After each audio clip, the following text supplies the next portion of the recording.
Welcome in the latest episode of That SEC Podcast. I'm your host, Michael Bratton. I go by SEC Mike on Twitter. And I'm joined, as always, by my cousin Shane, who goes by Big Orange Vols on Twitter. What's up, you Tennessee Hober? Hey, buddy, what's going on? Am I still recognized as a Tennessee fan after all that Kentucky shit? You know, I love doing this. I really do. It's one of my favorite times of the year. You know, just kind of game prepping and looking at these teams. But man, Vol Nation is dragging me through the mud right now. Well, it didn't help either, Shay, when I put out the Mark Stoops graphic. Winningest coach of all time. He's basically 500 at Kentucky. But hey, we're not here to talk Kentucky. We're not here to talk Tennessee. Who are we talking about today, Mike? People are anticipating the Tennessee talk. We'll get to them pretty soon. But this episode, Shay, we got the Ole Miss Rebels. Oh, okay. One of our favorites, Lane Kiffin, trying to rebound from a disastrous end of last season. But, so the fall camp series continues with the Ole Miss Rebels, Shane, and this is always one of the most intriguing teams in the SEC, thanks to the transfer portal. I mean, it's literally a quarter of the roster is brand new. So I can't wait to break down some Ole Miss Rebels. How you doing, buddy? Oh, doing good. Got a little walk in today in the rain, son. I just, I had a chance to quit, and I was like, I deserve to walk in the rain after what I said yesterday, so I deserve this. But all jokes aside, man, I'm pumped up about this Ole Miss team because, this is the one of the teams, and it feels like I say this every year, Mike, that I've got some question marks. Yep. And if I could get those answered, man, and get a pulse of this program, I tell you what, this may be one of the most exciting teams in the West. Yeah. The last year in the West. So let's do a quick recap, Shane, like we always do, of last season. 8-5 overall, 4th in the West. They lost in the Texas Bowl to Texas Tech. But the story for Ole Miss, Shane, was the start. Everybody was mocking the schedule. Mm-hmm. They took care of business, 7-0, but it was so backloaded. We knew we wouldn't really find out about the Ole Miss Rebels till the final month of the season, and they came up short one too many times. Shane finished 1-5 to close out the season. The only win over Texas A&M, which had its own struggles, but collapsed to speak somewhat at the end there. But I mean, that LSU game went down to the wire. Some mistakes in that one. Alabama, they had on the ropes. Had they been able to punch it in on the goal line. I actually just rewatched that game, Shane. Turnover right before halftime really flipped the momentum in that ball game. Coulda, shoulda, woulda, but 1-5 to close out a season is not going to cut it in Oxford. And then immediately after, part of that too was all the speculation with Auburn and all that. Yeah. So we got to include that in there. But now it's about upgrading the coaching staff, upgrading the roster via the transfer portal, and hopefully if we shored up some issues, maybe we can complete a full season here. And hell, they've done it once before, Shane. They've won 10 games in the regular season. That's only been done one time in school history, and it was when Lane Kiffin was a head coach. Yeah, man. And again, this is another one of those programs. You replace some of these close losses with victories, and we got a 10-win season. And we're talking about, how great Lane Kiffin is, which some people are still doing anyway, man. I mean, even with the noise, there's a reason that Auburn speculation was floating around because people want him. He's a hot commodity, and Ole Miss gets to keep him for some time now. So I think that was the biggest win of last year was the extension that Coach got. Yep. But, again, a little more consistency down the back end of this thing, and we got a hell of a schedule. I mean, the Alabama game, like you mentioned, that one really came down the wire. A lot of people talk about, again, a couple of close losses. You flip those to win. We're talking a different thing with Ole Miss here. You were so close to that Bama game, and you, if you got that one, brother, dude, I'm telling you, they're putting a trophy out there in Oxford. Right. They're putting a statue out there in Oxford. Right, because they would have had consecutive 10-win seasons. Again, that's never been accomplished. One 10-win season, regular season, until 2 years ago. But let's start right there with Lane Kiffin, of course, Shane. It all starts with him. And for the first time, Shane, we got to remember, I mean, this is all new territory. He's putting his roots down. Mm-hmm. He's obviously been head coach at the Raiders. That was very brief. Tennessee was incredibly brief. No need to go down that memory lane. Southern Cal was fairly brief. FAU was brief. Now he's at Ole Miss going into year 4. I believe this is the first time that he will be, not on a hot seat, in a job that he's essentially had here going into a year 4 type deal. So putting roots down, Shane. He's 23-13 at Ole Miss, and you got to remember that counts a 10-game COVID year. Yeah. Which it was really only 9 because they had the A&M game canceled, but still, an all SEC scheduled to start. And no disrespect to Matt Luke. I mean, he was, he's a lifer. He's an Ole Miss lifer, but he didn't really have that thing rolling either. So it's not like he inherited this great roster. Mm-hmm. He's 14-11 in SEC play, 3-0 against Vanderbilt, 2-0 against A&M, and 2-0 against Kentucky.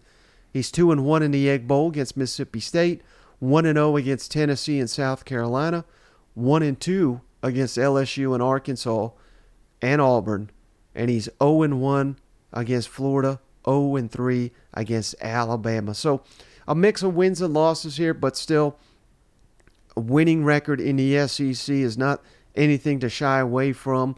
He's 15-5 at home, great home record, 7-6 on the road. So they got to clean it up a little bit on the road. But overall, I mean, this may be bold, Shane, because he doesn't have that big signature win, but there's not 5 head coaches, I think, that you would easily take over Lane Kiffin in the SEC, is there?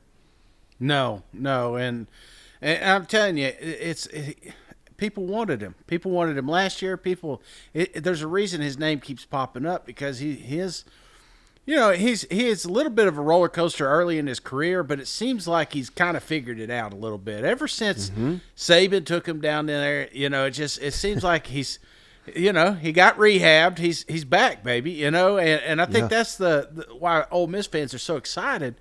And I think, like you said, this is the first time that we've got a long contract and long potential to keep him at one university.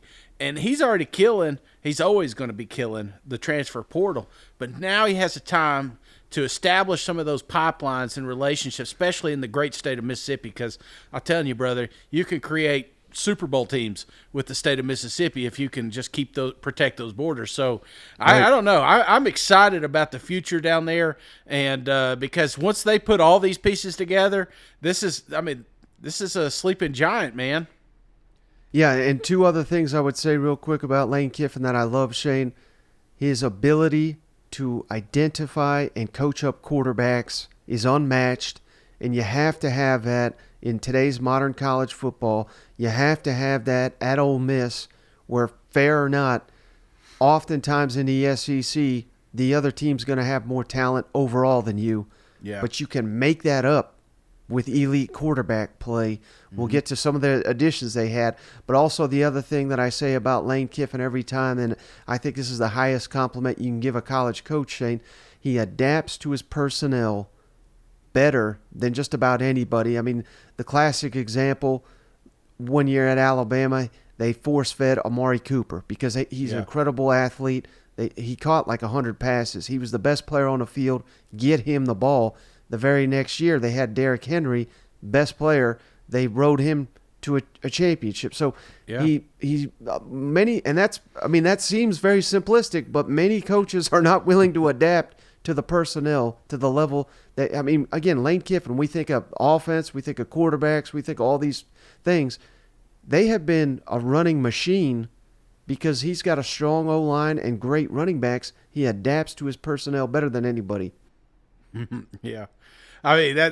Give it King Henry the ball. you can't just use that one example because that's like, well, no shit, I'm going to give him the football 5,000 times a game. But I think that's the nail on the head. You got great quarterback play with Matt Corral, And then all of a sudden you're like, okay, hey, I've got two amazing running backs. Let's just keep feeding them the ball.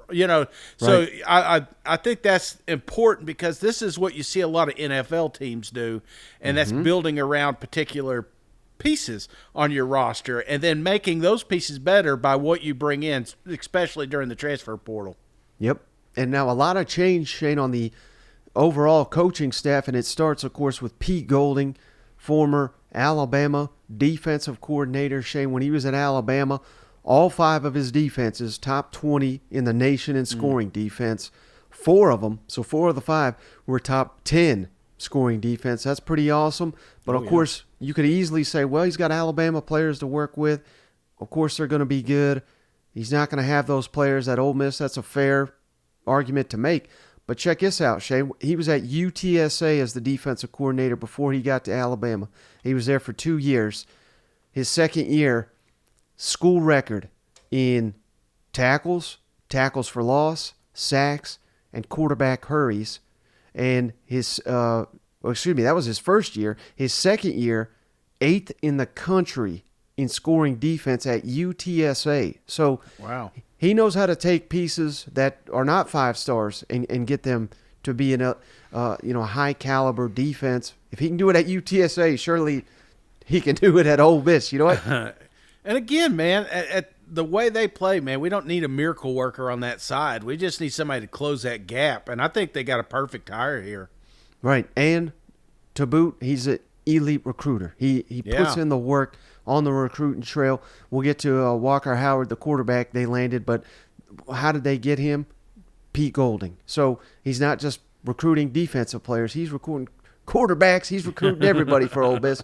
They also added a new quarters coach, Shane, Kenoto Hudson, and you may not know who that is. I would assume most SEC fans don't know who that is, but he was at Western Kentucky the last 2 years, Shane. Check this out. Last year, number 3 in all of college football with 19 interceptions.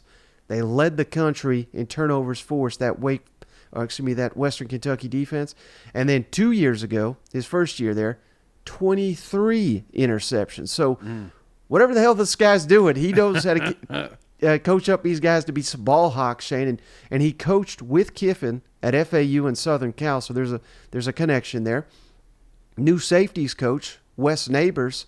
Shane, he was at Maryland last season, and the 2 safeties led the team in tackles and interceptions at Maryland. This is a guy, Shane, that worked for 8 seasons under Nick Saban at Alabama. He worked with Kiffin at FAU. So, again, these connections are strong. They got a new offensive line coach, Shane. He was at NC State the last 4 seasons. He had 2 All-ACC offensive linemen last year. 2 years ago, the number 6 overall pick in the NFL draft was the left tackle, coached up by this John Garrison. And surprise, surprise, he worked with Kiffin at FAU. So they're bringing back the FAU crowd. And also, last but not least, Shane, the running backs coach, Kevin Smith, who was at FAU with Lane Kiffin, followed him to Ole Miss, left for Miami for just 1 season. Now he's back. He recruited Quinshaw Judkins to Ole Miss. So we're getting a band back together again. And of course, he helped recruit and develop guys like Jerrion Ely, Snoop Connor, names that Ole Miss fans know. The rest of the SEC should know. He coached Devin Singletary at FAU. So an elite running backs coach back here in Oxford. So a lot of turnover, but I think these are all solid additions to the Ole Miss coaching roster. Yeah, and a lot of pieces, like you said, that he's worked with. Sometimes it doesn't take long to figure out expectations and responsibilities when you're coaching with your buds again, Right.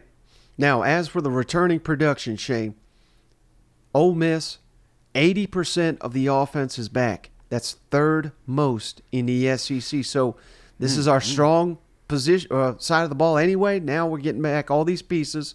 Of course, Jackson Dart's back, so we got 95.7% of our passing production is back. That's fantastic. Over 70% of the rushing's back, thanks to Quinshaw Judkins. So I still have my notes from last year. I don't go too far into what happened last year, but I just thought this was hilarious. Ole Miss last year, you probably have no idea or even remember how low the returning production was, but it was 4% returning for Ole Miss last year. But needless to say, they can take basically no experience and turn them into a rushing machine. Receiving yards, 34% are back. Jordan Watkins is our leading returning receiver. And then 4 of 5 starters back on the offensive line. So this should be a very potent offense, particularly if Jackson Dart takes that step forward that we anticipate he will. And hell, Shane, even if he doesn't, we've got a 4-year starter behind him in Spencer Sanders, who came over from Oklahoma State. I mean, they've just loaded up this quarterback room to where you feel like they have to nail it here, don't you think? Yeah, I think so, man. And of course, the second one you hit there at Judkins, that's my Darkhorse Heisman candidate there.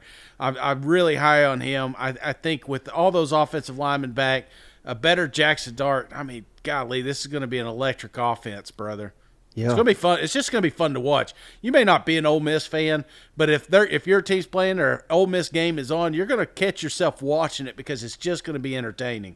Mm-hmm. Now, as for the defense, Shane, 62% of the production is back. That's 6th in the SEC, so middle of the road. Leading returning tackler, Ashante Seastrunk, 72 tackles. Their top 4 tacklers from last year gone, so that's a little bit of a blow. 57% of the sacks are back for the Rebels, and just 50% of the interceptions. They don't return anyone that had more than 1 interception, so they really needed to add some ball hawks back. When we get to these transfers in just a second, Shay, you'll be pretty impressed with the guys they bringing in to man up this defense this offseason. Now, like I said, Shane, the transfer portal, it giveth and it taketh. And at Ole Miss, it does both, certainly. So we like to start with the guys leaving. We got a lot of these, Shane, so bear with me here. Linebacker, Jerrion Willis, left for South Carolina. Austin Keys left for Auburn. A couple defensive backs were big losses. Tysheem Johnson to Oregon. Davison Igbianson, freshman All-American to Ohio State. Miles Battle, another corner to Utah. So these are talented players. Yeah. Defensive lineman Tywone Malone, he left for Ohio State. Demon Clowney, one of the best names in all of college football. I'm just throwing him in there because he was productive, and what a name. But he left for Charlotte. Yeah. Jalen Robinson at receiver, gone to TCU. Dennis Jackson, another receiver, off to Missouri. Casey Kelly, the tight end, to Oregon. And Roman Rashada, I wanted to throw him in there, Shane. He's to Arizona State. He's the brother of Jaden Rashada, the quarterback that was all that fiasco down there at Florida. But they were trying to get him to Ole Miss, too. And as soon as, I would imagine as soon as they didn't get the brother, they said, it might be time for you to move on yourself. You know? I don't think things are going to work out here, man. Tell your brother we said what's up. But now we get to the important part, Shane. The guys coming in via the transfer portal. And, man, there are a lot to list here as well, Shane. Starting with, I try to do these in terms of the impact that I think these guys will have to the program. And I'm going to start with Zachary Franklin, receiver from UTSA. Shane, he's the all-time leading receiver in that school's history. Check this out. Last year, 93 catches, 1,100 yards, and 15 touchdowns. Damn. And then the year before, 81 catches, 1,000 yards, 12 touchdowns. So a very explosive playmaker. I think he's going to slide right into the Ole Miss offense and probably be a starter. They also got a receiver from Louisiana Tech named Trey Harris. He had 106 catches, 1,500 yards, and 14 touchdowns at Louisiana Tech. Spencer Sanders, already mentioned him, quarterback from Oklahoma State. 9,553 passing yards, 67 touchdowns passing. Here's the problem, though, 40 interceptions. So he turns it over a lot. Nearly 2,000 rushing yards, Shane, 1,956, and another 18 touchdowns on the ground. Highly, highly efficient player. Walker Howard is another quarterback they added from LSU. He was the number 6 quarterback in the 2022 recruiting class, the number 42 overall prospect. He's the future of the position. They got a linebacker from Louisville, Shane. Many people said this is the best linebacker in the portal. Monty Montgomery, 160 tackles, 23.5 tackles for loss, 15 sacks, 3 interceptions, incredibly disruptive playmaker. A tight end from Memphis that they're very high on, Caden Priestcorn, 48 catches, 600 yards, 7 touchdowns just last season, those stats are. Joshua Harris, NC State defensive lineman, 27 tackles, a sack last year. Victor Kroon, offensive tackle from Washington. Shane, he started the last 2 seasons as your right tackle. So we got 4 or 5 back on the offensive line and a 2-year starter from Washington who was very productive on offense last year. They added a James Madison defensive lineman, Isaiah Uku, 40 tackles, 10.5 tackles for loss, 7.5 sacks. Linebacker from Central Florida, Jeremiah Jean-Baptiste Shane, 152 tackles, 14 tackles for loss, 2 sacks, and an interception. Now we get to these DBs, Shane. Oh, this is when it gets. I'm telling you, there's a lot of these guys. They need their own damn segment here, man. Defensive back Taiji Young from FAU, 159 tackles, 7 picks. Here's the best part: 4 pick sixes. I mean, that's incredible. 13 passes defensed at FAU. John Saunders from Miami of Ohio, 67 tackles, 5 interceptions, 15 passes defended. Zamari Walton from Georgia Tech, 123 tackles, 3 interceptions, 17 passes defended. Deshaun Gotti from North Texas, 148 tackles, 2 picks, 21 passes defended. Justin Hodges from Central Florida, 78 tackles, 2 interceptions, 16 passes defended. And last but not least, Dejon Anthony from Liberty, 41 tackles, 3 picks, 6 passes defended. So this is free agency right here, Shane. I mean, they basically said, we need help. Bring as many productive players as we can get, and they're bringing them in there. No idea how all these pieces are going to fit in a new defense altogether, but I mean, you have to like the statistics and just what these guys have done on the field before they got to Ole Miss. Absolutely, man. That's a lot of numbers, man. You may have to listen to that part twice just to keep up with it. But I think there's two types. There's 2 approaches when you hit the portal, man. And there's going and picking and choosing 3 or 4 athletes you really need to produce. And then I kind of talked about it the other day. There's just that Auburn effect. You just go in there and you get as many as you can. And then you filter what you needs to be. You know what I'm saying? It's like there's just 2 different approaches. And I kind of like this because, numbers are important. I'm not knocking that or anything, but until you get them on that field and you compare them with other athletes that are on your team, you got to find out if they're going to fit or if they're going to start. They may just be They may be in the portal next year, some other school. You just don't know. And that's what's unique about what Ole Miss has created down there. It's a revolving door. So you can't get upset when guys leave because there's a lot of those that you just mentioned that won't be here in 2 years, But there's going to be some stars in there that Lane Kiffin is going to identify. And next thing you know, they're the next great Ole Miss player. So, I've always been a fan of this approach just because you can get them on the campus and see what you're working with. Right, and Kiffin has said this before, Shane. I mean, he's interested in getting guys in via the transfer portal because of the one-time waiver to where you basically lock people in. Once they transfer, they're not transferring out because they'll have to sit out a year. So there's a method to the madness, and I've also heard him say, it is what it is. I mean, the players across the board are getting paid. Would we rather pay someone from high school that we don't know what they can do at this level, or would we rather bring in a highly productive player that we know what they can do on a college field that is trying to get to the NFL? Let's bring these guys in that have done it before. They just got to do it at the SEC level. And again, like I said, there's a lot of moving pieces, so there's no telling how this is all going to work. But if it works, I mean, he's a damn genius. Let me ask you something, because there was a lot of names you went through there, Mike. If you were just to handpick 2 guys on that list that you think are going to be instant impacts for this program? Which two guys are you looking at?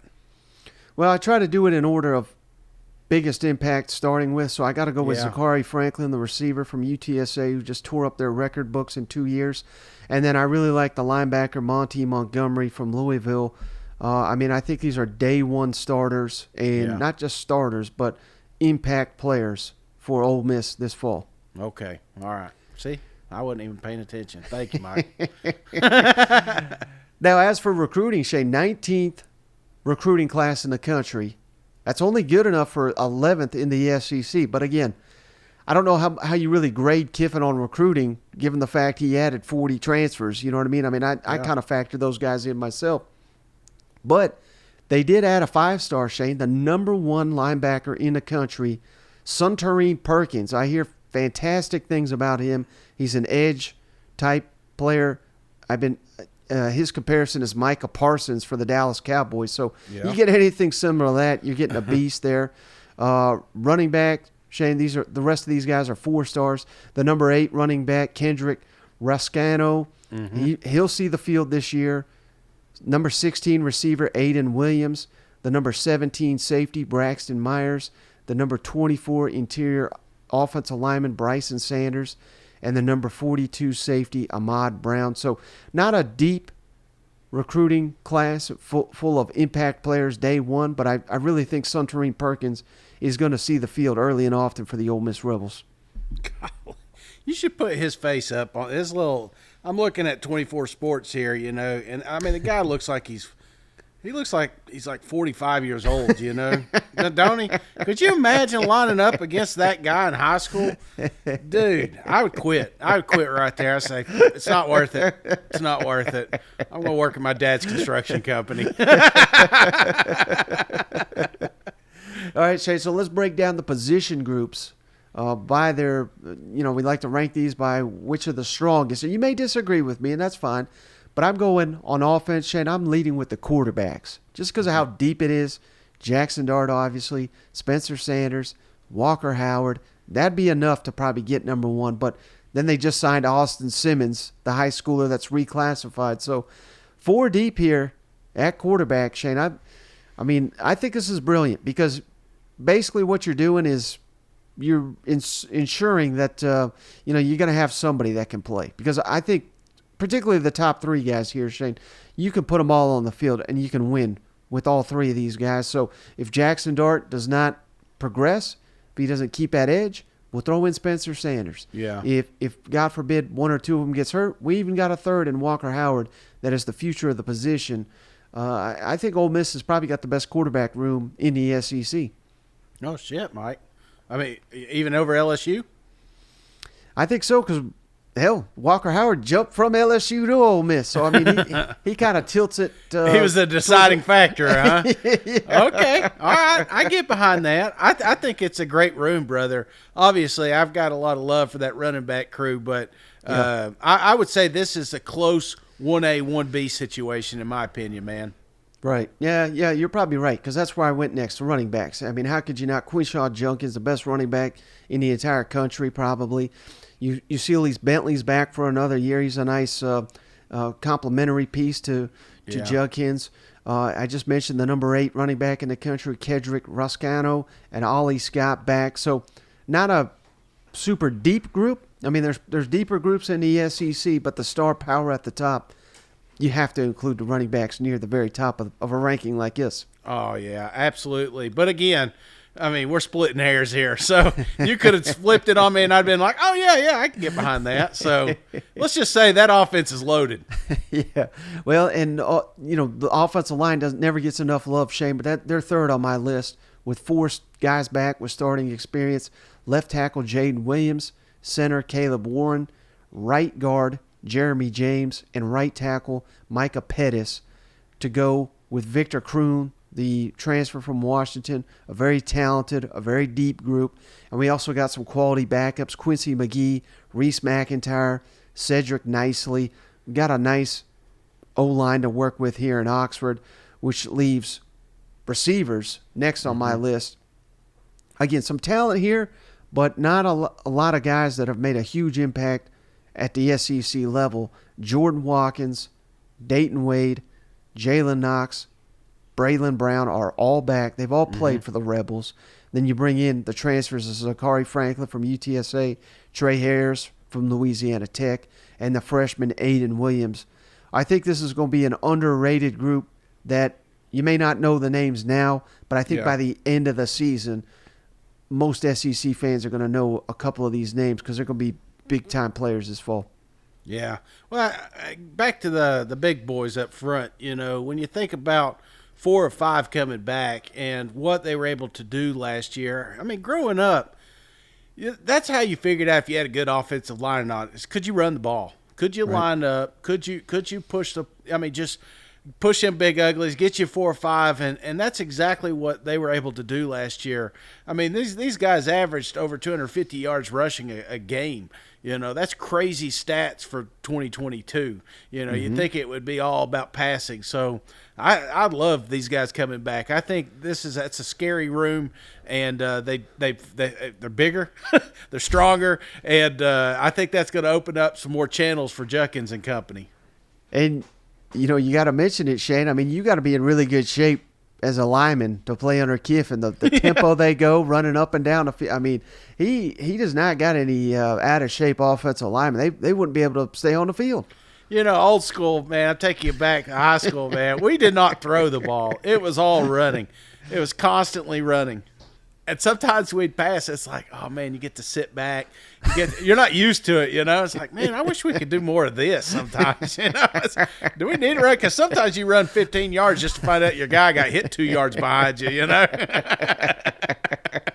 So needless to say, you would have loved playing for Mike Leach. Absolutely, man. Let's just sit in this pocket all day long. All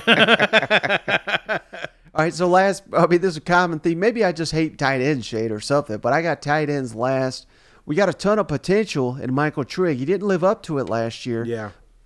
I just mentioned the Memphis transfer, Caden Priestcorn, hearing great things. He may even start over Trigg, but if he does, that should give you an indication of how good he is. And then Bo Thomason from Baylor, another transfer. So not a deep, but a very talented and potential for a breakout tight end group here for the Rebels. I don't know why you hate tight ends so much, but yeah, let's just put them at the bottom with the rest of them, Mike. All right, defense, this was tough, Shane, because, again, so much turnover. You don't know what they got on the defensive side of the ball, but I went with defensive backs as the best unit. Isheem Young and Prince are back. They were both starters last year for the Rebels. Ladarius Tennyson and Trey Washington are also back. They played.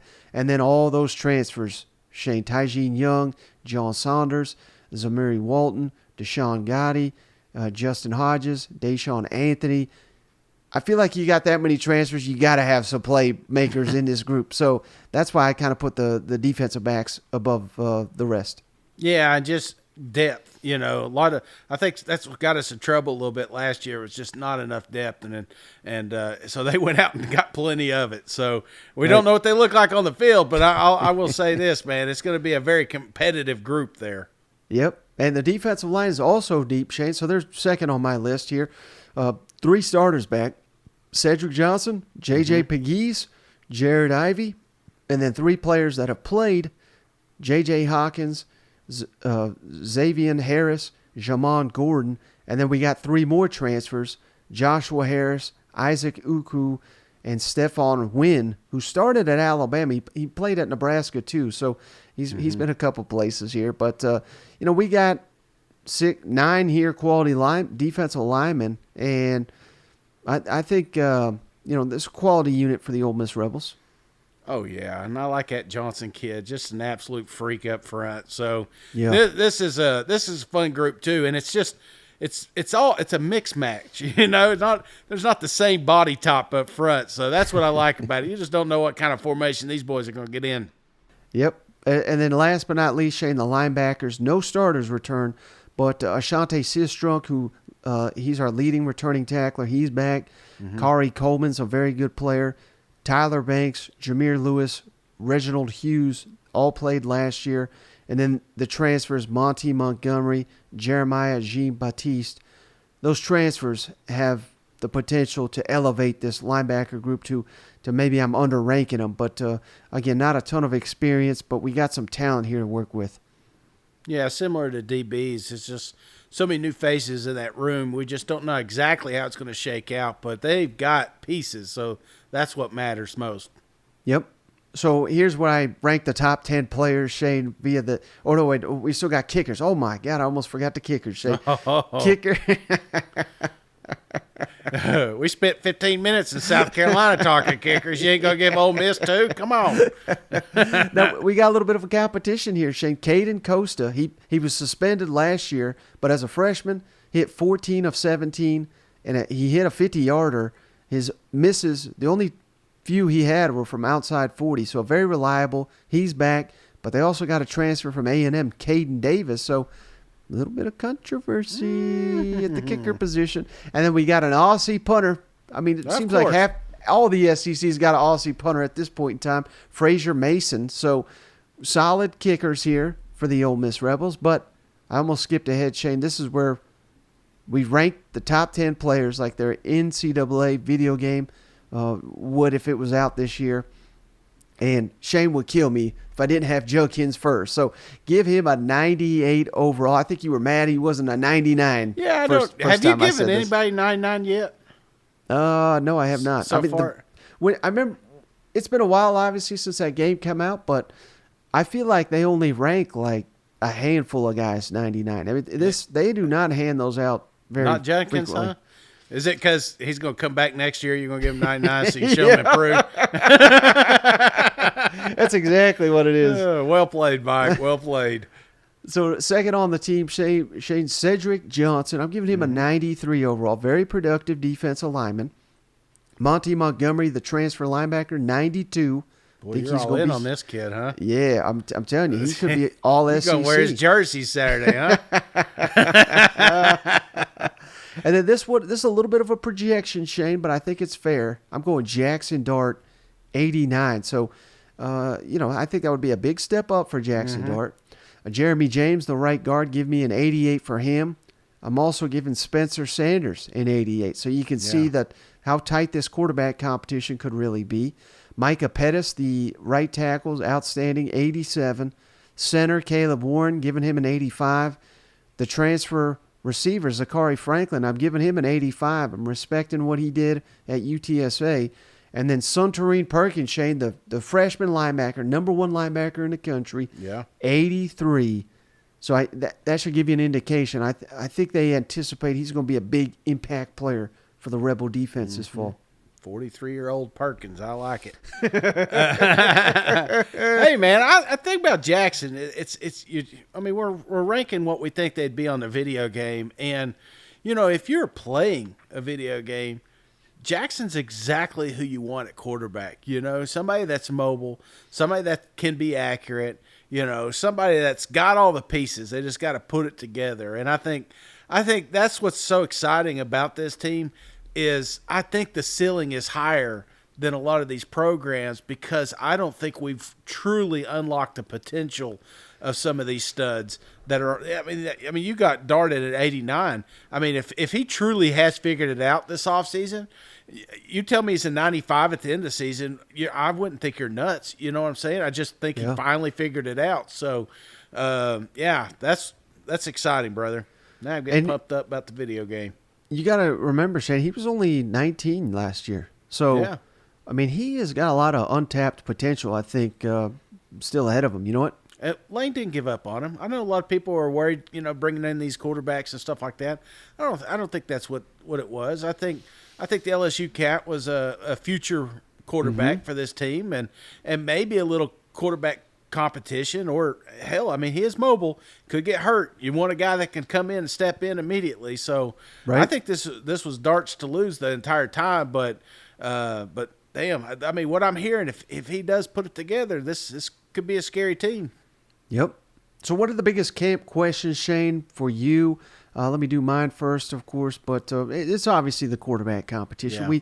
We think it'll be Jackson Dart, but who knows? Spencer Sanders was very limited in the spring. So just because Jackson came out in the spring and basically they've been naming the starter. I don't think they'd be foolish enough to do that because they want to push them both. But if they had to name one, it would have been Jackson Dart. But let's see how this looks with Spencer Sanders fully healthy. Maybe he's significantly better than we're giving him credit for. Which receivers step up? I think that's a huge question. And then this is probably the biggest one, and it looms over the whole thing, Shane. But it's just, how do all these transfers fit into the culture, the roster? I mean, imagine you're in year 3, year 4, it's your time, and then they bring in 2 transfers to start over you. I mean, how does that affect the locker room? I don't know that we'll get an answer to that, but that is a big looming question, I think, for Ole Miss. It's going to be every training camp under Kiffin. Yeah, quarterback's easily, top of my list. Just how does this shake out? How competitive is it? How close is it? Is Sanders truly giving Dart a run for his money? I would say that would be mine. And I guess on the defense with Pete there and everything, just kind of how does that unit gel? Last year we had the luxury of kind of easing into the season. We don't really have that this year. So how quick do these guys figure it out? So that's probably me. Who's the team leaders back there? Who's taking control? And what does this defense look like week 6, Mm-hmm. All right, Shane, your favorite part. Let's get down to the schedule.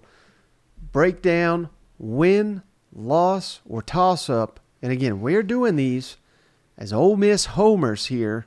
Yes. We got a lot of respect for them Ole Miss Rebels. So let's break down, starting with the games that I think Ole Miss fans, if you're just looking at the schedule, projecting ahead, should be wins.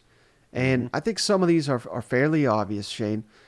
Right out the gate, Mercer. I mean, come on. Come on. Oh, yeah. Change it to Mercy. Is that my kids got softball, and like after you score so many, they like make you switch. I wonder if they're going to have the rule here on September 2nd when these two teams get together. Now, week 2, tricky game on the road. Tulane just won the Cotton Bowl, I think it was, against Southern Cal. So it's not a gimme, but come on. Realistically, Ole Miss fans, you expect maybe they'll be an interesting game for a half, but Ole Miss will pull away in the second half. I'm counting Tulane as what should be a win. Are you? I'm counting it as a win, and I don't want it to linger around. Last year they had a couple of non-conference games that just kind of lingered there for a minute. Well, I don't want to see that. Just go ahead and knock Tulane off. I get it. It's going to be one of your tougher non-conference opponents, but it's nowhere near as talented as your room. So, yeah, this should be an easy win here. All right, then the following week, Shane, Georgia Tech comes to Oxford again. Should be a very easy. Killed them on the road last year. You'll probably kill them again this year. Absolutely. Give them that should just be a bloodbath too, man. And Georgia Tech I don't know. It still kills me that Georgia has to play them at the end of the year. It just seems like another easy one. But yeah, that's 3 wins right there. All right, how about looking ahead on the schedule, Shane? Vanderbilt at home, easy win, right? Easy win, Mike. You're penciling this in. They played it close at half, there, but Lane ended up getting enough of that point spread action. So, this is an easy victory, and they're coming to you this year. Right, and then ULM. I mean, come on, this is a pick your score type game. You know what? Come on. How many Louisiana teams got to get beat? You know what I'm saying? Get them out of here. And then last one, hey, we'll probably catch some heat for this, Shane, but, on a different show, we said Mississippi State, they expect to win. Well, it's the same deal for Ole Miss because Lane Kiffin got that winning record in Starkville. They expect he's undefeated in Starkville. So I think Mississippi State, new coach, Ole Miss fans are expecting to win the Egg Bowl. They are expecting to win it, Mike, and expecting to win it big. That's the beauty of the Egg Bowl. It doesn't matter what year it is. Each program typically is going to expect to win this one. Mm-hmm. But I would venture to say that some people are putting some pretty heavy bones on here. I don't know if you could bet on this thing yet, but if you can, I guarantee just about every Ole Miss fan's got money on it. All right, how about the toss-ups, Shane? And this one, I don't know if you'll agree with this one or not, but LSU comes to town September 30th. I'm counting this as a toss-up because I think as high as I am on LSU, I think Ole Miss with this offense, we're talking them up. I think they're going to challenge these Tigers, and the game was a lot closer than the final score last year, and that was in Tiger Stadium. So this will be, I mean, it would be an upset, but I think this is a toss-up game to me.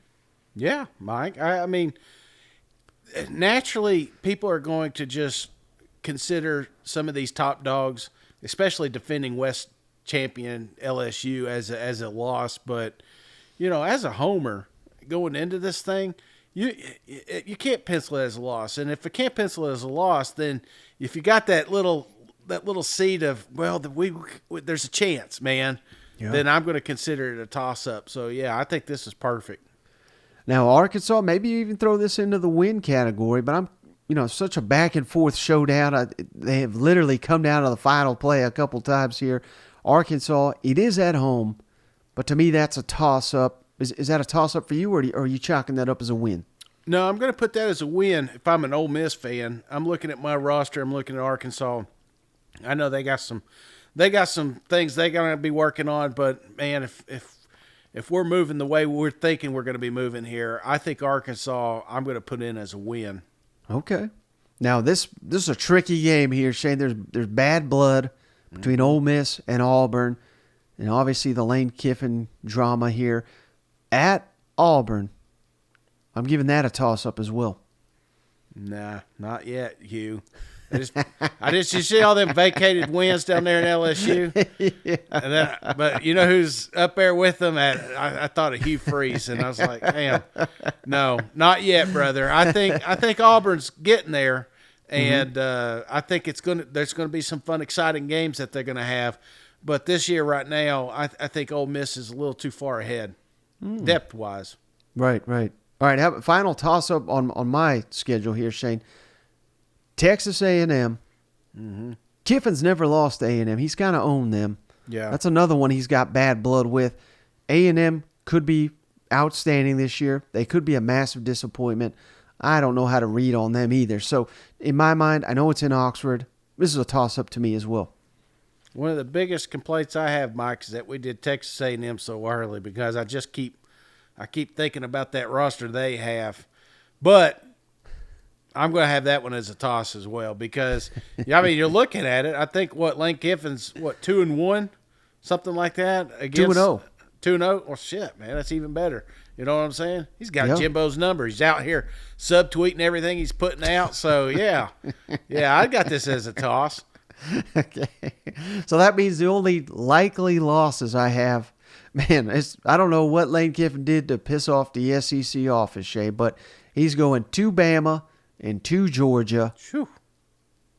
Brutal schedule here. Anybody going into Alabama or Georgia, that's at best a toss, but I think it's a likely loss for Ole Miss, each of those. I think so too, Mike. Say what you want. Saban he's just kind of got Lane's number, and Georgia's Georgia, two-time defending national champ. So anybody now, I've been on record saying that's my trap game. That's the one I'm keeping an eye out for, but I sure the hell ain't putting any money on it.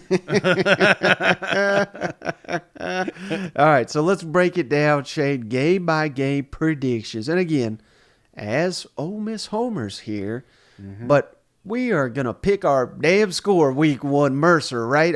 We're talking 50, 60-point ball game right here. Yeah, this is going to be an absolute bloodbath, and I think it's going to be awesome because this offense, returning that much production, you usually see that week one, week two with some of these games where they're not making as many mistakes as they were this time last year, and I think that's important. So, yeah, this is a tune-up game. Easy victory. Now, week two, Shane, I love the fact that it's on the road because I think that'll get our team locked in. They have a really good quarterback, Michael Pratt, really good head coach, and they may test this new-look defense, no doubt. But, come on. I'm not picking too late to beat Ole Miss. Ole Miss, a top 20 program, maybe even higher this year. So, it could be close for a little while, but Ole Miss blows them out in the second half. We cruise to 2-0, I think. Absolutely. Lane's out. He's checking out that roster while they're in town. Is there one or two of those kids I want to steal? You know what I'm saying? Is this at Tulane? At Tulane, yeah. That's kind of crazy. Yeah. I mean, it's kind of cool, though. I don't think I've ever – I don't remember the last time I watched a game at Tulane. But there will be a lot of Ole Miss fans down there because it's, fairly close drive. Oh, yeah, but I'm just saying, that's what this is. This is just a scouting game. So week 3, Georgia Tech comes to town. Again, you mop the floor with them. It was over in the first. I think it was like 28-0 right out the gate or something crazy. May not be that big of a blowout, but it's going to be an easy win. We're going to be 3-0 here. It's just something I hate about Georgia Tech, and I don't know what it is. I just never been a fan of them. Never been fun. Maybe it was the old wishbone or whatever they were doing, and I just like, this is just boring. But, yeah, not a fan. Get them out of here. 3 wins.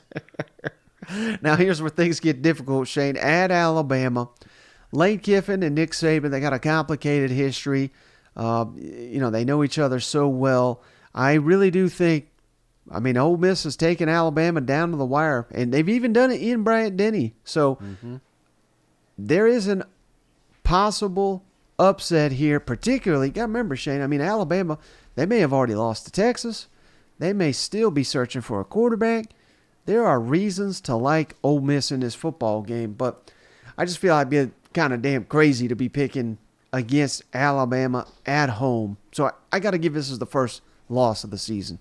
Yeah, I'm with you there too, man, But you feel like you're closer, I feel like you brought it within a score last year. You got a better team this season. Alabama does have some question marks. A tougher schedule right out of the gate. You never know. But, again, we know we're going to get the best of Nick Saban. There's no overlooking Ole Miss just because of this relationship these two have. But, as an Ole Miss fan – you ain't marking it off. It's similar to that Tennessee-Alabama game last year, I think. You've got a roster that can put points on the board. You've got a defense that may be able to slow down Alabama enough. So with the perfect mixture, there's always a chance for an upset. It's just I can't predict that, this far out, brother. Unless the quarterback situation in Bama really just takes a turn. Yeah. I'm gonna have to give Alabama the edge here. Now, I think this LSU game, Shane, they're coming to Oxford. This could be the one that defines the season. How will Ole Miss respond? They responded really poorly last year when they lost to Alabama. They got steamrolled by Arkansas the fall. It was one of those where they let a game beat them twice. I really do think. Yeah. So there's a lot on the line here, and man, Alabama and LSU back to back again. Just brutal scheduling here from the SEC office. I think this is payback for something Kiffin has done on Twitter or something like that. But I want to pick Ole Miss, Shane, but I'm sticking with LSU is going to be elite. So give me LSU in this matchup. It's funny, Mike, because there's 2 true toss games that I'm looking at, and like you said, they both hover just powerhouses. You got Alabama and LSU back-to-back. You got A&M and Georgia back-to-back. You're right. They did not do them any favors here. And if they lose to Alabama, I don't know how hungover we're going to be the following week. But I think Ole Miss, you got to put a few upsets on the board, man. You know what I'm saying? There's got to be a few of these toss-ups that you're going to give the edge if you're a true Ole Miss fan that is looking out of the best positive outlook, And so best positive outlook, I'm going to have to put this as a win, man. We're down there at Oxford. Oh, yeah. Everybody's crowning LSU, and I don't get that. I get it's fun, it's sexy, and, myself included, I was high on them on their spring games, but there's still some question marks over there. It's not like this team's perfect. They did get beat by Georgia pretty bad, Yep. And hell, Tennessee. They had a sluggish start. I look at the LSU-Arkansas game. I think there'll be ball games like that. Not every team is just dominant all of a sudden. And that's why I think, Ole Miss is going to steal one. and I've got to pick between A&M and LSU, and I'm gonna go LSU. I think that's your upset. All right, so hey, all that momentum likely going to carry over to the next week, wouldn't you think, with Arkansas coming into town again? This will not be an easy matchup. KJ Jefferson, Rocket Sanders. I mean, these games are some of the best on the SEC calendar, with Arkansas and Ole Miss going head-to-head. Very, very difficult ball game. This is not a gimme by any means, but give me them Ole Miss Rebels to bounce back with a big win here, Shane. Yeah, well, I'm continuing that momentum train here, brother. I think this is another victory for Ole Miss. I think, Arkansas's got – they got some dudes. We talked about them already. I think they're going to be exciting team. I think you look at Ole Miss's schedules, there's just going to be a lot of entertainment throughout, from week 1 to week 12. But I think they got Arkansas here, brother. I think they got them early. So give me another win for the Rebels. Now, this game's going to be personal, Shane. At Auburn, Hugh Freeze, Lane Kiffin, they're stealing coaches. They're stealing players. They're going back and forth on the recruiting trail. Ooh, boy. Anytime Kiffin takes something personally, you better watch out. I'm high on Auburn. I think they can do great things year 1 under Hugh Freeze. But come on, we've got an established program over here. Now we've got a respectable defensive coordinator. We're better at quarterback, running back, offensive line, and perhaps many positions on the defensive side as well. So it ain't going to be easy. Jordan Hare's a hell of a place to go to and come out with a win. But give me them Ole Miss Rebels to beat Auburn. Oh yeah, man, and it is personal. We have the news from last year. You got Lane tweeting them. You got to remember, brother, it's not Lane Kiffin versus Hugh Freeze. This is Ole Miss against Hugh Freeze, and there's a lot of people at Ole Miss that aren't too happy with Mr. Hugh Freeze. So this game's personal, and we may not make it personal, on this show, but we should, because I guarantee you there's been some boosters that come out and said, I don't give a damn what you do, but don't lay off Hugh Freeze. You know what I'm saying? Yeah. So they got 2 weeks to prepare for this one, so give me another victory. Now Vanderbilt comes to town, and I think we chalk this up as an easy win, Shem, but you got to remember, Vanderbilt was winning this game at halftime, and I think that was the start of the seeds of, hey, Vanderbilt's got something here, and they're not a complete roster yet, but they're challenging people in the SEC. Now, Ole Miss blew their doors off in the second half, so we got to say that as well. I think they will win. I just don't think it's going to be, automatic 35, 40-point victory like it has been in past. I think this could be a contested football game, but I got to go Ole Miss here. Oh, yeah. Yeah, I don't think this is going to make it to halftime like it did last year, brother. I just think that there's just too much firepower. Vanderbilt's got a pretty good offense, and we're going to get to them, but I just think Ole Miss, if they put their foot on the gas, man, if they don't let up, there's no way Vanderbilt's going to be able to keep up with them. So give me a big win here. Now, how about A&M, Shane? This is going to be a fascinating matchup. There's another one. Jimbo and Kiffin do not get along. This is nice little rivalry building here. Kiffin has not lost to A&M. Beat them last year on the road. That was a hell of a matchup. That was the first start for Connor Wigman. And we started to see signs of life from A&M late in the season. But Ole Miss, of course, finished the deal. Couldn't stop Jugkins. This game's going to be won by the defensive line by Texas A&M or the Ole Miss offensive line. The strength on strength. Who wins it? Kiffin has not lost to A&M, Shane. He ain't going to lose to A&M. Give me Ole Miss in another one. Well, I done kind of tipped my hat on this one, Mike. I had to choose. It feels like we're going to pull off an upset, because I think this will be considered an upset. I think by the time these guys are playing, A&M probably going to be a top 15 program. I think, I'm looking at LSU. I'm looking at A&M. Which one of those they win, which one they lose. So it really was a coin toss, but I'm not calling it a trap game, but, I think Lane feels like he's got their number, I feel like he may be looking ahead a little bit to that Georgia matchup. So if I had to pick a loss, I'm going to go Texas A&M. I just think they match up well, and that's what's scary. I love Judkins, and I love this offensive line, but damn, they got some big uglies on the other side of that Texas A&M squad, and they have the ability to slow this offense down. So I'm picking one. I'm going with a loss here. Okay. Well, how about at Georgia? I mean, we could talk ourselves into a win here for Ole Miss, but it would take a while to get there. You know what I mean? Because Georgia is just such a behemoth. Playing in Athens is going to be tough.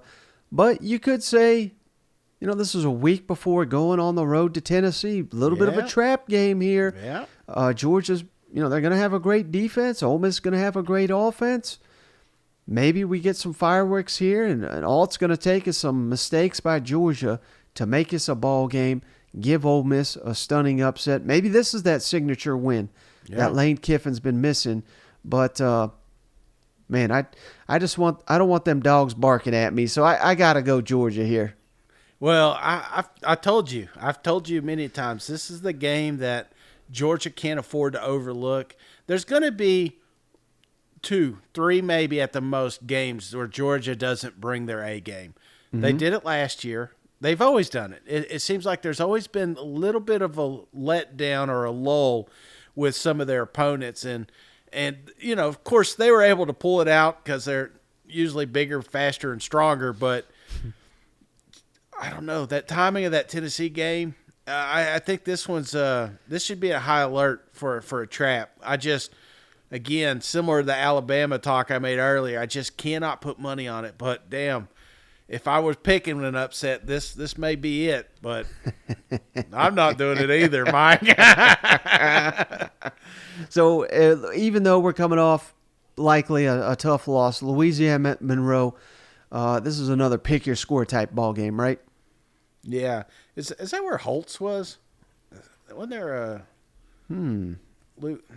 not Lou's boy or something? No, he was at Louisiana Tech. Oh, okay. We don't even have the Holtz connection down here. Nah, it don't matter. I was just trying to make – I was just curious. Every time I see it, I think about it. Such an ugly outfit, ugly uniforms. Like you always pick an NCAA, like a team you want to build, and you like doing Louisiana because it's close to Texas, but I just never pick these guys because I can't make those colors work. No. And they ain't going to work November 18th, I'll tell you that. No, they won't. So the Egg Bowl, Shane, Thanksgiving is going to be a great matchup here. Ooh, it's on the road. Again, Kiffin's won on the road, I think, twice now. I believe, or no, maybe just once. But hell, they've won here before. This game, and hell, a lot of times the favorite does not win it. So I think Ole Miss will be the favorite. Doesn't guarantee anything, but they really let themselves and the fan base down last year, losing to Mississippi State. Yeah. Came down to the wire, couldn't get it done. Lane's offense, credit Zach Arnett and that defense, really stifled them in this one. That's got to sting a little bit. And Lane Kiffin, usually when his offense gets stymied a little bit, he responds well the following year. I think they do it here, recapture that Egg Bowl, bring it back on home to Oxford. Oh, man, I'm right there with you, brother. One of my favorite games, if not the favorite game outside of a Tennessee matchup. It's just awesome.